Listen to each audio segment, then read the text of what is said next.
Hello and welcome to Bowling 2.0, where better bowling is only 4 weeks away. I'm Bart Berger with the Bowling Proprietors Association of America.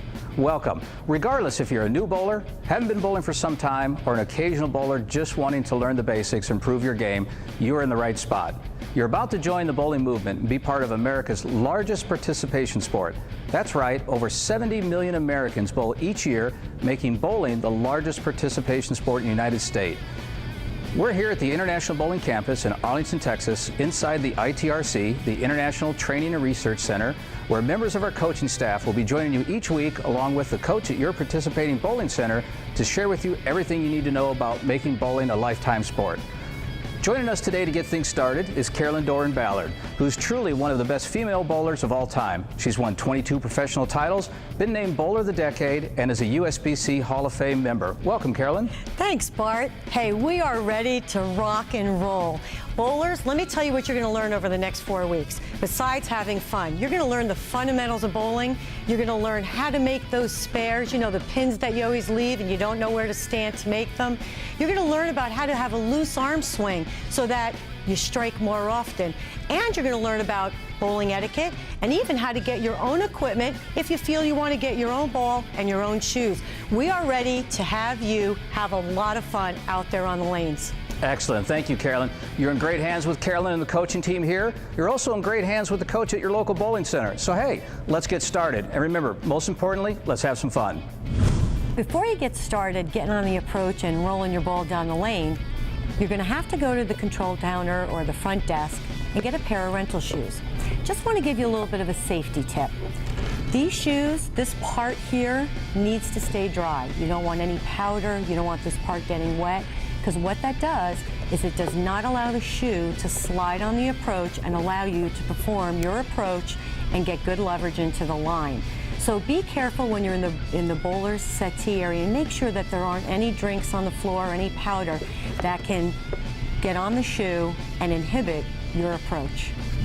Before we get you out on the approach and on that lane to throw the ball, we're going to learn a little bit about where to line up and what these markings are on the approach and on the lane and how they can help you be a better bowler and enjoy the sport.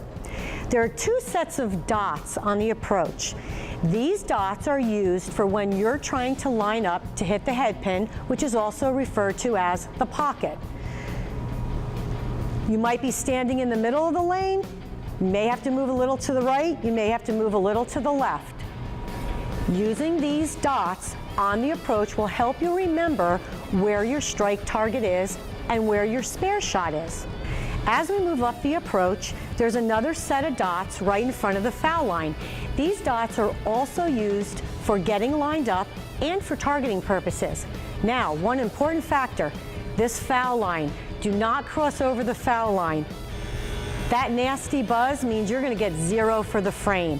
Not only that, you don't want to cross the foul line because remember, there's conditioner on the lanes and you don't want to slip. We have stripped this lane so that I can show you how to target and what is on the lane that you can look at. As we go down the lane, there's another set of dots that people use for targeting for both your strike shot and your spare shooting. As we get further down the lane, there's a set of arrows, which is almost to the middle part of this lane that's pretty far down there. So usually the dots or the arrows is where most people target to make it easy for them to see. If you want to target further down the lane, we have range finders way down here, and you can also use this for your strike or your spare shot. Now, one of the other keys you can use, especially since you are a new bowler, is a lot of people like to look at the pins when they're trying to knock them down. This is okay too. Targeting is a personal preference, and we have just given you a lot of options. Hi everyone, my name is Herman Glenn. I'm the Director of Equipment Specifications and Certifications here at USBC. Today I'd like to show you some of the different types of lane material you'll be bowling on. First off, we have wood. This is the oldest surface in what some centers still have today. It's the softest and gives you the most curve to your ball. As time went on with maintenance issues and the lane started wearing out, they went to Lane Shield, which actually was applied to this surface. And after that comes the synthetic lanes, which you'll see more today in most of the centers that you go to. Now that we're inside the bowling center and getting ready to bowl, we have to find a ball that fits us. Sometimes they're a little too heavy, sometimes they're a little light, and the finger holes and thumb hole really never fit. What do these bowling balls do for us? These bowling balls are house balls. They're designed just to be recreational play.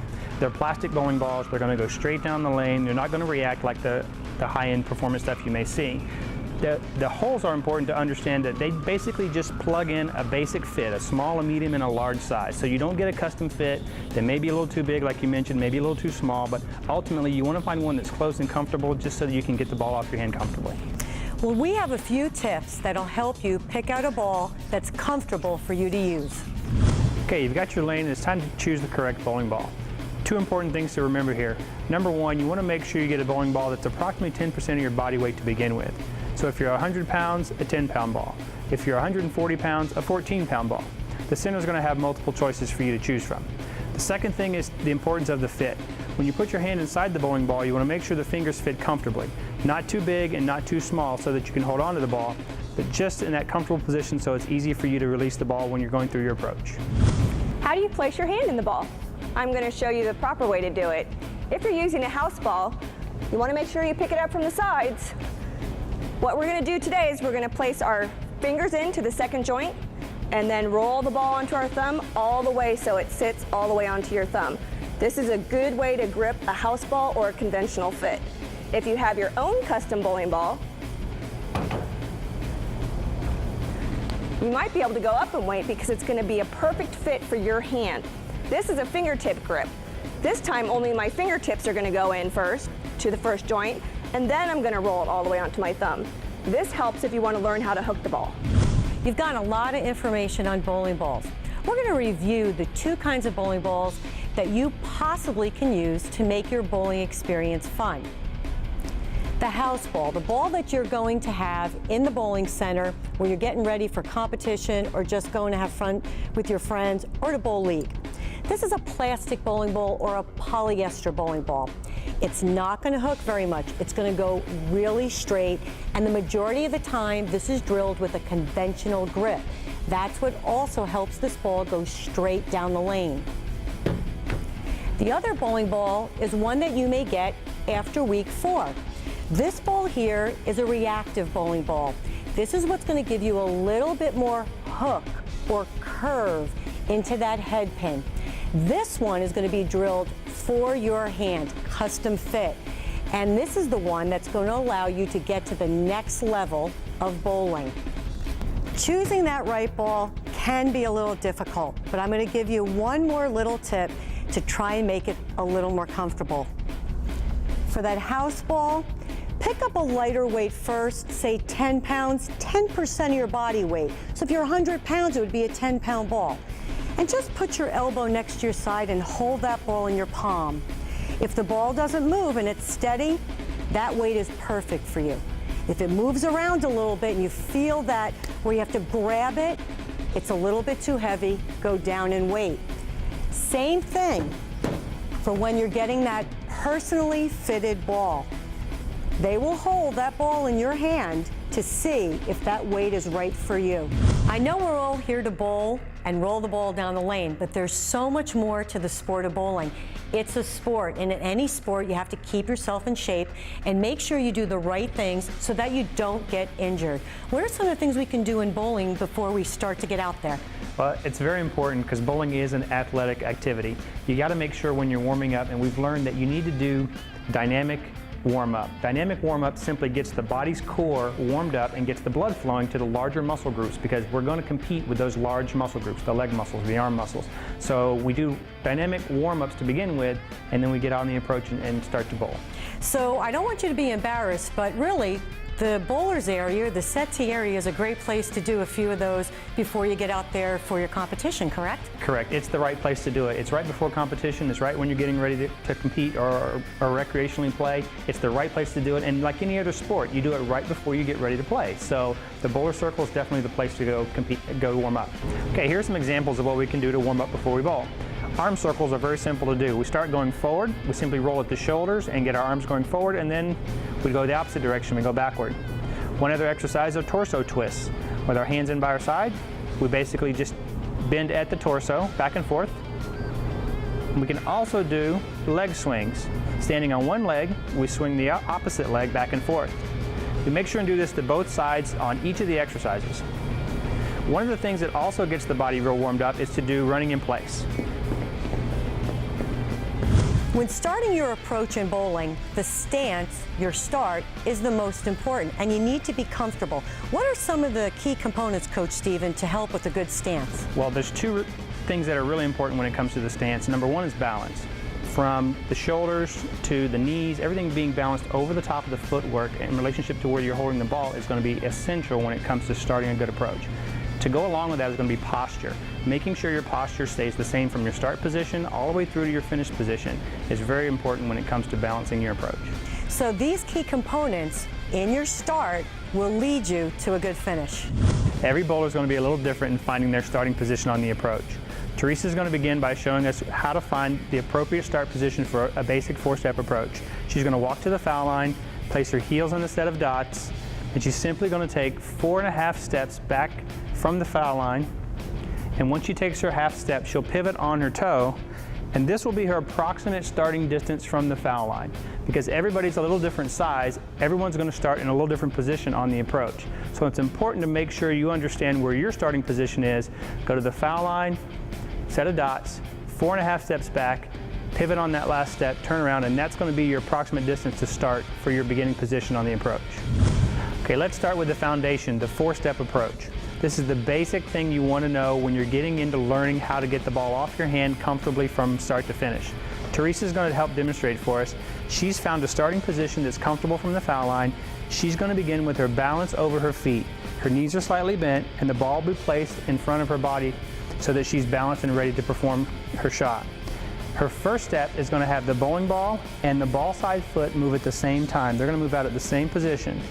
Her second step is going to be the non-ball side foot where the ball comes down by her side.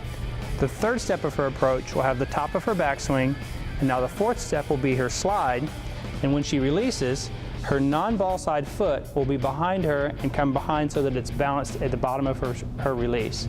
It's important to be stable and have a good foundation when you finish your shot. A four-step approach will really add pins to your game.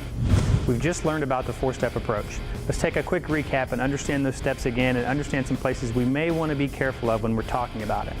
In a four-step approach, the first place is the stance and our balance. We want to make sure that when we start, we've got everything comfortably over our footwork. In our start position, when we move our ball side and the ball side foot at the same time for step number one, we want to make sure that that's a smooth, rounded position. We don't want to lock our arms straight out in front of us. We don't want the ball to fall too fast. We want a nice, smooth, rounded position going into that swing. Through steps 2 and 3, we need to remember that the ball swings freely from our ball side shoulder. It swings from our shoulder nice and loose, and we try to keep a free arm swing throughout the approach. Now the finish position is where the big key is. We want to really nail that position and make sure we're solid. So when we get to the finish position, we make sure that we follow through all the way to our target and toward our pins. We make sure our opposite arm has good balance for our body positioning. And we make sure that once we follow through, we finish the shot with our elbow all the way over our shoulder. That's going to make sure we extend our follow through all the way toward those targets and those pins. So take your game to the next level, take the four-step approach, and make it part of your game. It's important to look both directions when you're getting onto your approach for lane courtesy. It's very important to be safe in this environment and know that there's no one on your left and no one on your right when you step up to take your approach. Once you've stepped into your starting position and you're ready to go, you'll throw your shot. Remember to follow through toward your target and make sure that you hold that balance position so that you're comfortable and you execute a good shot. You've got some information about the game in regards to safety. We've talked about where to start on the approach. We've talked about the four-step approach. For any further questions about what you've learned, check your reference guide.